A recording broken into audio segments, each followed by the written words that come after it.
अब आप खुद ही समझ सकते हैं कि 2002 से लेके अब 24 हो गया, तो जब इलेक्शन होगा, कब होगा ये तो अभी मालूम नहीं है।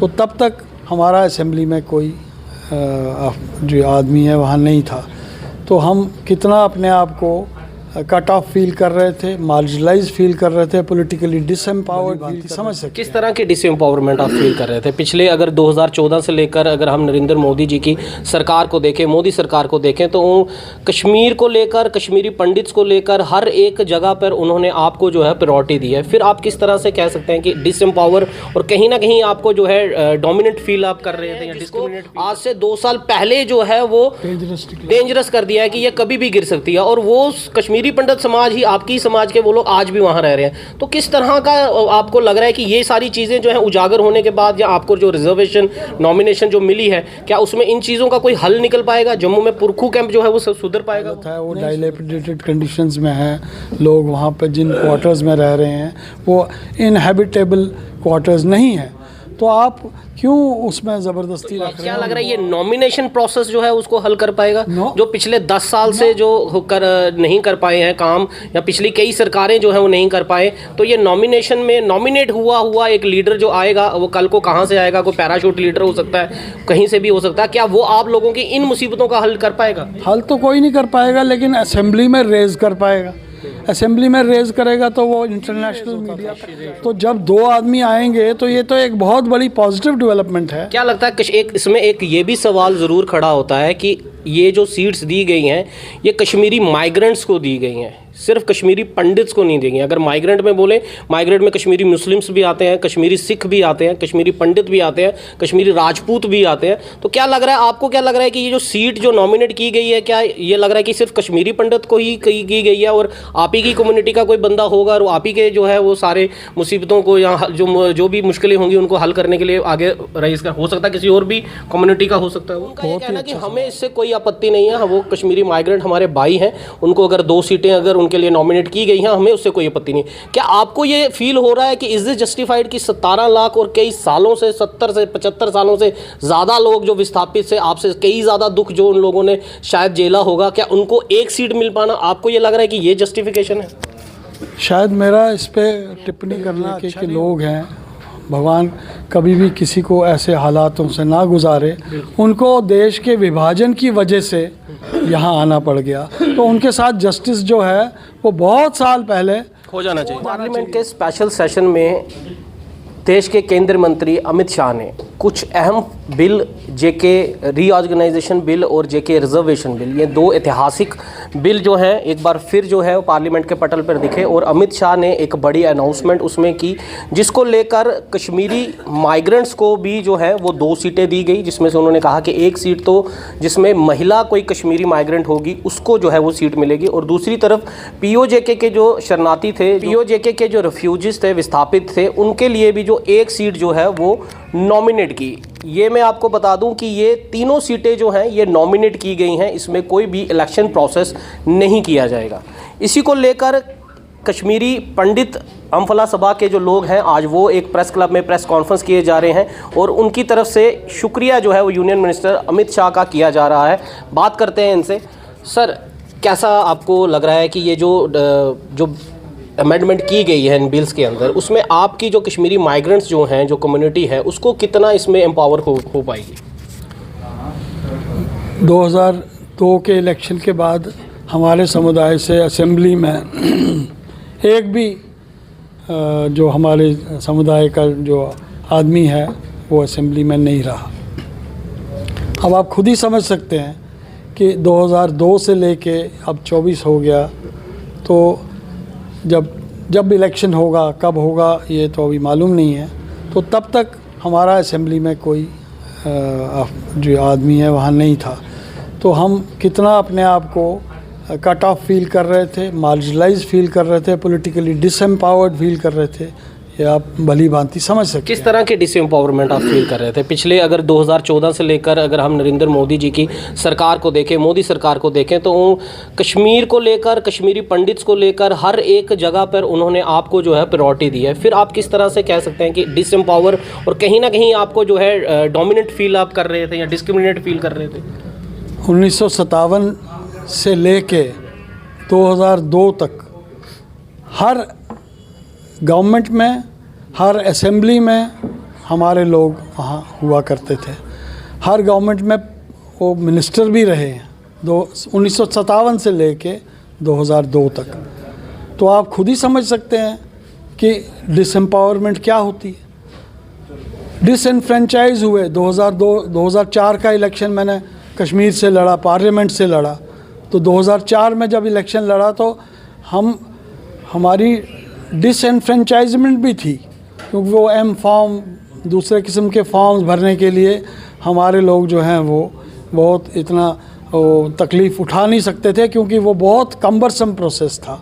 तो जब वोटिंग होती थी तो 2-3-4 हज़ार पूरी पार्लियामेंट की उसमें कॉन्स्टिट्यूंसी में 2-3-4 हज़ार वोट कश्मीरी पंडितों के पड़े। आपको लगता है चाहे पिछली कितनी भी सरकारें लें, चाहे हम कांग्रेस की बात करें, एनसी की बात करें, पीडीपी की बात करें या फिर बीजेपी की बात करें, 1990 के बाद जब आप लोग कश्मीर से जब जो है शरणार्थी बनकर आप जब जम्मू में आए, और जम्मू में जिन जगहों पर आप लोग रहे, पुरखू रहे, जगती रहे, कई ऐसी जगह पर नगरोटा रहे जहाँ पर आप टेंट्स में जहाँ पर ज़िंदगी बिताई, क्या लग रहा है कि जो आज की मौजूदा सरकार और जो पिछली सरकारों पर भी मैं सवाल यही खड़ा करूँगा, क्या आपको लग रहा है कि उन लोगों ने उन जगहों पर, पुरखू में आज भी आप चले जाएं तो कश्मीरी पंडित समाज किस तरह से रह रहा है, जगती के अंदर जो फ्लैट्स बने हैं उन फ्लैट्स की क्या हालत है, मीडिया के राही कई बार ये चीज़ें उजागर करने की कोशिश की है। क्या आपको अभी भी अगर नेहरू मार्केट में आप जाएं, वहाँ पर वेयर हाउस में जो कश्मीरी पंडित समाज रह रहा है, एक उस बिल्डिंग में रह रहे हैं जिसको आज से 2 साल पहले जो है वो डेंजरस कर दिया है कि ये कभी भी गिर सकती है, और वो कश्मीरी पंडित समाज ही, आपकी समाज के वो लोग आज भी वहाँ रह रहे हैं। तो किस तरह का आपको लग रहा है कि ये सारी चीज़ें जो है उजागर होने के बाद, या आपको जो रिजर्वेशन नॉमिनेशन जो मिली है, क्या उसमें इन चीज़ों का कोई हल निकल पाएगा? जम्मू में पुरखू कैंप जो है वो सुधर पाएगा? वो नहीं सुधर पाएगा। हालांकि हमने वो भी अपनी जो प्रेस रिलीज़ है उसमें लिखा है कि वहाँ की जो हालत है वो डाइलेपिडेटेड कंडीशंस में है। लोग वहाँ पर जिन क्वार्टर्स में रह रहे हैं वो इनहैबिटेबल क्वार्टर्स नहीं है। तो आप क्यों उसमें ज़बरदस्ती रख रहे हैं उनको? आप क्वार्टर्स को जो है रेनोवेट करिए, उसको अपग्रेड करिए, ताकि वो जब तक। तो ये क्या लग रहा है, ये नॉमिनेशन प्रोसेस जो है उसको हल कर पाएगा? जो पिछले 10 साल से जो नहीं कर पाए हैं काम, या पिछली कई सरकारें जो है वो नहीं कर पाए, तो ये नॉमिनेशन में नॉमिनेट हुआ एक लीडर जो आएगा, वो कल को कहाँ से आएगा? कोई पैराशूट लीडर हो सकता है, कहीं से भी हो सकता है। क्या वो आप लोगों की इन मुसीबतों का हल कर पाएगा? हल तो कोई नहीं कर पाएगा, लेकिन असेंबली में रेज़ कर पाएगा।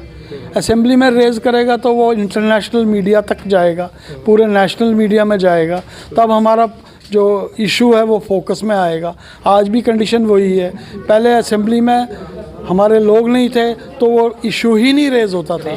तो जब 2 आदमी आएंगे तो ये तो एक बहुत बड़ी पॉजिटिव डेवलपमेंट है। क्या लगता है इसमें एक ये भी सवाल ज़रूर खड़ा होता है कि ये जो सीट्स दी गई हैं ये कश्मीरी माइग्रेंट्स को दी गई हैं, सिर्फ कश्मीरी पंडित्स को नहीं दी गई। अगर माइग्रेंट में बोले, माइग्रेंट में कश्मीरी मुस्लिम्स भी आते हैं, कश्मीरी सिख भी आते हैं, कश्मीरी पंडित भी आते हैं, कश्मीरी राजपूत भी आते हैं। तो क्या लग रहा है आपको, क्या लग रहा है कि ये जो सीट जो नॉमिनेट की गई है, क्या ये लग रहा है कि सिर्फ कश्मीरी पंडित को ही की गई है, और आप ही की कम्युनिटी का कोई बंदा होगा और आप ही के जो है वो सारे मुसीबतों को या जो भी मुश्किलें होंगी उनको हल करने के लिए आगे रईस का हो सकता है, किसी और भी कम्युनिटी का हो सकता है? वो बहुत ही अच्छा सवाल है और हम भी इस चीज़ के लिए तैयार हैं, क्योंकि इसमें हमारे पास कोई क्लैरिटी नहीं है किसको गवर्नमेंट नॉमिनेट करेगी।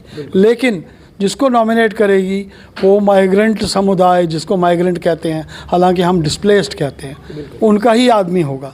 तो उसको भली भांति पता है कि क्या विस्थापन के जो कष्ट हैं वो झेले हुए हैं। तो उनका जो आदमी है तो वो वहाँ पर जो इश्यूज़ हैं उसी शिद्दत से रेज़ कर सकेगा। किसको गवर्नमेंट नॉमिनेट करती है उसमें हमारा कोई ज़ोर नहीं है, उसमें हमारी कोई दखल नहीं है। आखिरी सवाल मैं आपसे करना चाहूँगा, जो आपने शब्द बोले डिस्प्लेस्ड पर्सन किन स्थितियों में जो रहे हैं, ये सारा दुख आप भी अच्छी तरह से जानते हैं। 90s के जो जितने भी कश्मीरी माइग्रेंट्स रहे हैं, चाहे किसी भी समुदाय के रहे हैं, वो सब इस दुख को किस तरह से उन्होंने अपने बच्चों को पाला। बीमारियों में कई लोग जो है मेंटल हेल्थ उनकी ख़राब हो गई, कई लोगों की डेथ हो गई। ये सारा दर्द दुख आप लोग समझ सकते हैं। लेकिन दूसरी तरफ एक दूसरी भी एक कैटेगरी आ जाती है जिनको हम POJK के रेफ्यूजीज़ कहते हैं, जो आपसे भी पहले कई जगह 47 में, 65 में, 71 में, उसके बाद कई जगह और भी, आज उनकी 25 असेंबली कॉन्स्टिट्यूंसीज के अंदर उनके 100 से ज़्यादा बस्तियाँ हैं और 17 लाख का एक बड़ा नंबर है POJK विस्थापित का। हम जब किसी पीओजे के किसी रेफ्यूजी के किसी लीडर से जब हमने बात की तो हमने उनसे ये सवाल किया कि इज़ दिस जस्टिफाइड कि जहाँ पर कश्मीरी माइग्रेंट्स को वोटिंग का राइट भी ऑल ओवर इंडिया दिया जा रहा है, वहाँ उनको नॉमिनेशन प्रोसेस भी दिया जा रहा है, डबल बेनिफिट कहीं ना कहीं मिल रहा है। तो उनका ये कहना कि हमें इससे कोई आपत्ति नहीं है, वो कश्मीरी माइग्रेंट हमारे भाई हैं, उनको अगर 2 सीटें अगर उनके लिए नॉमिनेट की गई हैं हमें उससे कोई आपत्ति नहीं। क्या आपको ये फील हो रहा है कि इज़ दिस जस्टिफाइड कि 17 लाख और कई सालों से 70 से 75 सालों से ज़्यादा लोग जो विस्थापित से आपसे कई ज़्यादा दुख जो उन लोगों ने शायद झेला होगा, क्या उनको 1 सीट मिल पाना आपको ये लग रहा है कि ये जस्टिफिकेशन है? शायद मेरा इस पर टिप्पणी करना अच्छा नहीं होगा। मैं तो रिस्ट्रिक्ट कर रहा हूँ कि हमारे समुदाय को जो 2 दिए हैं उसको हम वेलकम करते हैं, लेकिन इतना मैं ज़रूर आपसे कहूँगा कि हमारा समुदाय जो है वो इंटरनली डिस्प्लेस हुआ और अनफॉर्चुनेटली जो पीओजेके के लोग हैं, भगवान कभी भी किसी को ऐसे हालातों से ना गुजारे, उनको देश के विभाजन की वजह से यहाँ आना पड़ गया। तो उनके साथ जस्टिस जो है वो बहुत साल पहले हो जाना चाहिए था। तो अब क्या सरकार करेगी क्या नहीं करेगी हम उस पर टिप्पणी नहीं करते, लेकिन ये ज़रूर कहेंगे कि हमारे को जो इन्होंने 2 नॉमिनेट किए हैं, हमारे इश्यूज़ वहाँ रेज होंगे। आप इससे खुश हैं? 2 सीट से खुश हैं या इससे ज़्यादा होनी चाहिए थी? हम खुश हैं और इससे ज़्यादा भी होनी चाहिए। ये हमारी दोनों चीज़ें हैं। हम इससे खुश हैं, हम नाखुश नहीं हैं, नाराज़ नहीं हैं। हमने रिक्वेस्ट की थी कि हमारे को 3+1 दिया जाए, वो हमने मेमोरेंडम में भी कुछ कश्मीरी पंडित समाज के कुछ लोग मीडिया के सामने आगे ये बात कर रहे हैं कि ये नॉमिनेट नहीं होना चाहिए, इलेक्शन प्रोसेस में होना चाहिए। एक ओपन सीट होती, हर एक इंसान को इलेक्शन लड़ने का, मतदान करने का, चुनाव लड़ने का एक हक होना चाहिए। इससे वो ये कह रहे हैं कि कहीं ना कहीं एक नॉमिनेट प्रोसेस में जो है वो सही मुश्किलें जो है नहीं दी। उनके लिए क्या बोलना चाहेंगे? मैं उनसे यही रिक्वेस्ट करूँगा, जो मिला उसको वेलकम कीजिए, जो हमें चाहते हैं, जो हमारी एस्पिरेशंस हैं उसके लिए जद्दोजहद कीजिए, जैसे कश्मीरी पंडित सभा आज तक करती आई है, आगे भी करती रहेगी। बहुत बहुत शुक्रिया। जो मिला उसका वेलकम कीजिए और जो नहीं मिला उसके लिए संघर्ष इसी तरह से जारी आपको रखना पड़ेगा, ये कहना कश्मीरी पंडित अम्फला सभा का है। लेकिन सवाल कहीं है कि ये नॉमिनेशन प्रोसेस जो है, कुछ लोग इस वर्ग में भी, कुछ लोग जो हैं कश्मीरी माइग्रेंट्स में, उनका ये कहना कि नॉमिनेशन प्रोसेस नहीं होना चाहिए, इलेक्शन प्रोसेस होना चाहिए। एक जनता अपना खड़ा किया हुआ नेता जब उसको वोट देंगी तो उसके अंदर भी ये शिद्दत होगी कि वो अपनी कम्युनिटी के किस तरह से मुश्किलातों को जो है वो सरकार तक पहुंचा पाए, ना ही पहुंचा पाए बट उनको हल भी जो है वो करा पाए। फिलहाल इन सब चीज़ों पर आप जो ये सीटें नॉमिनेट की गई हैं, इन सब प्रोसेस पर आप इस पर अपना क्या विचार रखते हैं? कीमती सुझाव कमेंट बॉक्स खुला है, विचार ज़रूर दीजिएगा और वीडियो को ज़्यादा से ज़्यादा शेयर कीजिएगा। फिलहाल मेरे वीडियो जर्नलिस्ट के साथ मैं हरमीत सिंह, जय हिंद।